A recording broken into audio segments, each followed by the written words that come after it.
This is Radar on the Radar Entertainment blog, coming to another edition of Movie Reviews and Observations 100. We've been doing this since the height of the pandemic shutdown, where sports weren't happening, some television shows weren't happening, and all you could do was watch movies. So, started off with Skokie Library, then it went with Desplaines Library, then it went to illegal websites.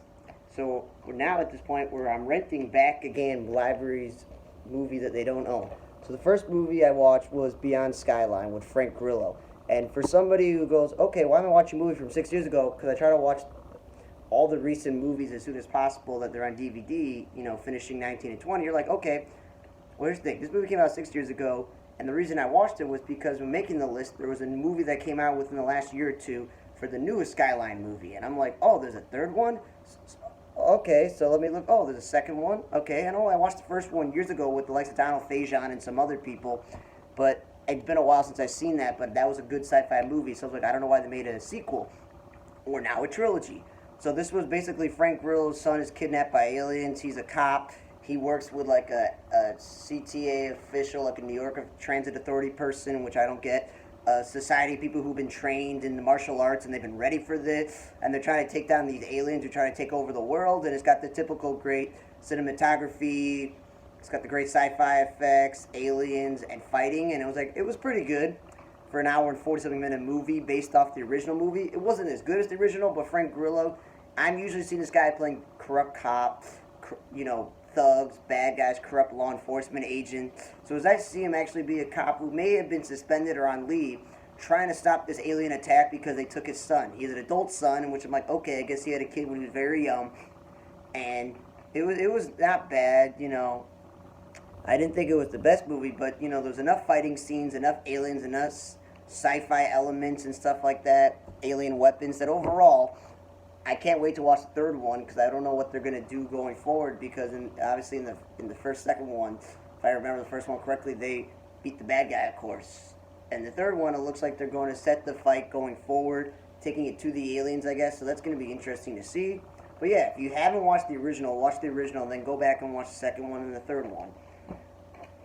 And then I watched a movie with my roommate called Payback. And it's interesting that I've watched multiple movies that are about, Russians, Ukrainians, not to do with what's going on in the world, but countries that used to be occupied by the USSR, those European countries.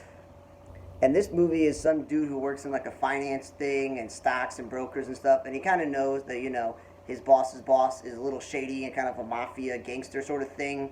So he knows he needs to go do his job. So this movie is called Payback because it's going to get payback, obviously. So his boss's boss tells his boss, you got to send this guy out to do some meeting in California. And he's like, but my wife's due soon. He's like, well, take somebody with you, friend, coworker, whatever the relationship is, family, coworker. And they go out to California to meet with another person that works with his boss's shady boss. And you're just like, okay, cool. But then things go wrong. He gets framed for triple homicide, and he's got to go to prison for 6 years. So that's the movie. And I'm like, okay. So I watched a movie about these two dudes who said they were going to take a loan from some Ukrainian and Russian person, and then they say never mind, and that guy goes out to revenge and tries to kill them, and that was horribly written and put together. This one was an okay action movie. I give credit for Matt Levitt. I've never seen him before, never heard of him. He did a good job in this role, and it's the simple thing. He's taking down everybody who screwed him over. His direct boss, anything to do with his boss's boss, the people in California, the guy who actually committed the murder. So it was interesting enough. And then it's like a success story. He was, his parents died, he lived with his grandparents, he's been really successful in money, but of course when he gets out of prison, he can't do money because of his criminal record, so he goes, fine, I'll do any job you ask me to, but he turns around and makes this really complicated plan. He's got friends who help him out, and the friend who was helping him out, I'm like, I've seen this guy before. That was cool to see it in this movie, Bill Sage, and the thing is, I'm watching this movie, and you learn way late in this movie that he is a European Jew and that his family is, and he's wearing a kippah at a funeral scene. And I'm like, you waited all the way towards like almost the end of the movie, and obviously he never got to be. He was away from his wife and his child, missed her for 6 years. But with him not leaving it alone, him wanting payback, that made his wife leave him and take the kid from him. But the best thing about this movie is it doesn't end with him dying or being on a cliffhanger. It's more of, okay, he got the payback he wanted and everything is good. At least it was resolved and was a good enough resolution in this movie. And when you're watching this movie, you're like, okay, cool, how long is this? Oh, it's about 90 minutes. So even if you don't think it's the world's greatest movie, you're not spending that long. Then it was weird. I watched two more Russian, Ukrainian, Eastern European movies. And the first one I watched was Russian Raid. And you're sitting there for about an hour and 47 minutes with subtitles. So you're like, well, I guess I'm going to have to read the Russian subtitles. And I don't understand why they made this Russian Raid movie. They could have just called it Raid because it's in Russian. And it's this dude whose father was killed by like shady criminal people because his father was working for them and he refused to do something and he wants revenge on this guy called like the Ghost or whatever. And they shows him like in a military thing where he's like a sniper and he tried to take out the Ghost, but things go horribly wrong, or maybe he does shoot him. It's really confusing on what's going on in the beginning. You're like, okay, that's a good way to start the movie, but you're like, it's also a good way to end it if he killed him and he dies in the end. Then it goes into him having this like schmucky prince dude in a suit going like, I'm the business dude, you're the muscle, and I got this team for you, I got a notary, and this other woman to make sure that everything is good financially, so, and then he's got a young group of thugs, and he's like, well, they're too young, they're inexperienced, he's like, well, this is what I can get. Would you rather me spend a lot of money on people who could die? They're expendable. And the confusing thing is, they're trying to take down this factory where they don't kill anybody, they gotta beat everybody up, tie them up, and there's like people on the board, then there's like the main dude who's in a locked room, and you're just like, okay, so is he trying to get revenge on the guy in the main room? Is it because he has to work with the Ghost, the guy who killed his father? Used to be guns, it's also a little shady road operation in a way, but they make vodka and stuff, and it's confusing. But my roommate and I are like, why do they have to show every single henchman, every single police officer, every single security guard being beat up and tied up? Enough with it. It was plenty of action scenes, plenty of shooting, plenty of knife scenes, plenty of fighting. And it's like, oh my god, every single scene has to be them doing this. We get it. It's over with. There's even an old guy who's supposedly good at martial arts. And then what's confusing is the guy who's in the locked room, he knows the main character. They're working together. They don't hate each other. There's a woman who's supposedly undercover, and she's not believable as an undercover cop, and she's there. And then you add the fact that the henchmen he brought throughout the thing, they're getting killed or shot because police officers bringing in guns and they brought no guns. But then he starts beating up the dudes who are on his crew, and then the Ghost guy who's after comes in and his goons kill people from his crew, kill the dude in the suit because the dude goes, I want to take over this company, make it legal. That's why I got a notary and all these other people to make sure, and the guy wouldn't do it because he's locked in a room with a gun. And then when the Ghost sends his people, it goes into chaos where the Ghost and his crews arrest cops, the security guards, his henchman crew, just regular secretaries and clerks who work there, and they're be taken, and they got to survive it, and then they all leave, and then it's like, well, the old guy who's in the locked room and the girl are like, no, we're gonna stay. Some of the henchmen do. Most of my friends are being just killed, and I don't know how he's technically the owner of that factory. It was weird how they explained it. They all try to help take down the Ghost, and it was like a final battle scene between him fighting with the knives and the guns, and he finally does it, and then like, okay, good. He got the revenge. He beat Ghost. But it's just like, this dude looks like he wasn't that strong or that great at fighting, but he's like a real skinny dude who's good at dancing. It was just like a waste of time to watch this movie where he's fighting the people on his team, but the people that he's going after I don't know. It's just not that great. I don't know if it's like propaganda where you get these Russian movies. Then we watched this movie called Sheeps and Wolves called Pig Deal. And I'm somebody who, like I did with the Beyond Skyline, I'm like, wait, there's this movie that just came out, the third one, there's a second one, and I haven't seen the first one in a while.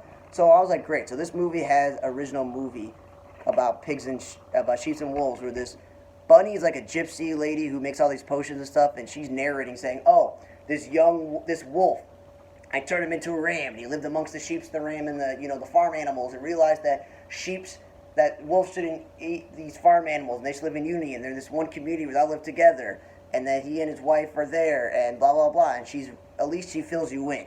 And this is also like a Russian animated movie, so, it was dubbed in English. I don't know any of the voice actors, whatever, and basically this group of wolves go, that's against nature. It's not great. You should not have wolves and farm animals living together. So they're trying to prepare for this attack because the wolves threatened them. They got to prepare for the fight. Then the bunny is kidnapped, and it's just like a movie about accepting people no matter what. You know, wolves and sheep can all live together. So it at least had a nice kids message. It wasn't the greatest script. It was kind of silly and stupid sometimes, but for a kids movie that's barely an hour and 10 minutes, you could do worse. And it's not bad to see these anamorphic like wolves and sheeps and other farm animals all working together and stuff. So yeah, it wasn't bad.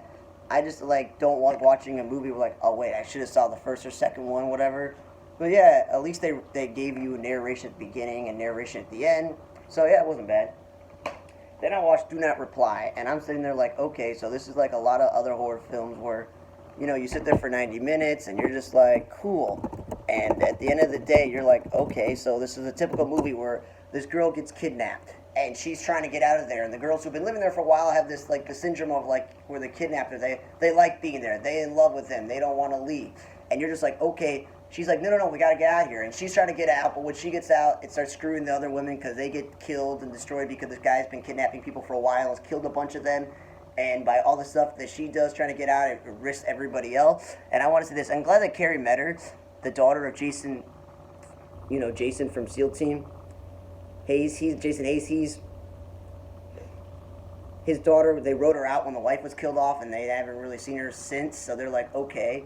It's nice that she plays the young Bellamy Young on Promised Land, which is now strictly on Hulu and on ABC, that she was in this movie, but this was a bad horror film, which is why you can get it off of Tubi. It's like type of movie, go on streaming, you're like, okay, go, I'll watch this movie, and you're just like, okay. So basically you knew, she's either going to die and not get out of there, the main character, or she's going to survive. The question is, which of the people are going to survive with her, or is nobody going to survive? It's going to be her. And it's basically where this dude's mom was crap to him, and it warped him, and he hated his sister, so I guess he killed his mom and his sister, and keeps kidnapping high school cheerleaders and trying to make them look exactly like his sister, which is like a creepy sort of thing. And yeah, so it wasn't that great. I knew some of the people in the movie, like Curran Walters. I've seen him before. Nikki Lee. I've seen the mother of the child, so it wasn't bad. It was just not. It's like the type of movie where I'm saying about the movie, like, Payback or the Russian race. You see, if somebody goes to like Redbox, you're like, okay, let me watch this movie. Or, oh, I'm on streaming, got nothing else to do. Yeah, might as well watch this. So it wasn't a great movie. It was typical. You knew they were gonna survive. Then I watched the movie called Fukushima 50, which is based off a true story where like a 9-point scale magnitude earthquake caused a tsunami affecting this power plant where there's like explosions and all this chemical reaction. People got to escape. And Ken Watanabe did a great job in this movie. And, you know, it's originally a Japanese movie. They dubbed it in English, which was good. It's about a 2-hour movie. And I know when you're trying to make a movie that's, like, based off a true story, you want to get everything right. So cinematically, it was a good theatrical movie based on a true story of explaining the human element of the people in the plant, the people outside of the plant, the decision-making from the people at the plant, then the government and the electrical company. It's like, you're not there to actually see what's wrong. So don't tell me to go send our men in when it's like all this nuclear stuff is happening. Or, you know, trying to send them out there with these tsunamis and all this and rubble and stuff. So it was interesting. So I liked it for almost 2-hour movie, which I'm glad it wasn't with subtitles. So I would suggest if you're interested in watching movies based off true stories of natural disasters and then showing the people how they survive and how they save the day. Because if these people didn't do what they did in the factory, it would have been a catastrophe for people in Japan. And it was uninhabitable to live for a long time. So eventually, during the Olympics, people actually were able to go back there. So I'd say this was a very good movie. Then lastly, what I watched was, on Sunday, I watched the All Madden documentary. And the best thing was that in the documentary, they showed all the players, coaches, broadcasters, famous people, fans, producers, everybody behind the scenes, his family, his children. They all got to tell John Madden exactly how they felt about him, which was a good thing for him to be able to be told how much they mean to him. And for me, I wasn't alive when he was a coach. I was a very young kid when he was a broadcaster, but I remember listening to games, and, well, this guy is a different personality. He's a unique person. I played all the video games. Like, it's just the thing is, he's got 3 careers. Hall of Fame career as a coach, Hall of Fame career as a broadcaster, and a Hall of Fame career as a video game maker. And the best thing was just knowing that he got to watch this documentary before he ultimately passed away, and it was great. I just will say this. It was a great documentary. You learn a lot about him leading coaching and how he went to broadcasting and how he helped Fox and went into video games and how everybody wanted to make this all Madden team, the turducken. There was all these really cool, interesting things. And they got like great all-time football players who normally be like, yeah, I don't want to do interviews or documentaries, but oh, for John Madden, I'll do anything for John Madden. So I feel like because I like sports, that would be the best thing I watched this week. But I do think it's a kind of a tie between watching a second Skyline movie. Fukushima 50 was pretty good, and this kid's movie, Sheep and Wolf, was pretty good, and even Payback. So I would say that Do Not Reply and Russian Raid are probably the two movies I'd be like, you don't need to watch those. But thanks for listening to another edition of Movie Reviews and Observations, number 100. For On the Radar Entertainment Blog, I'm Radar. See you guys next time.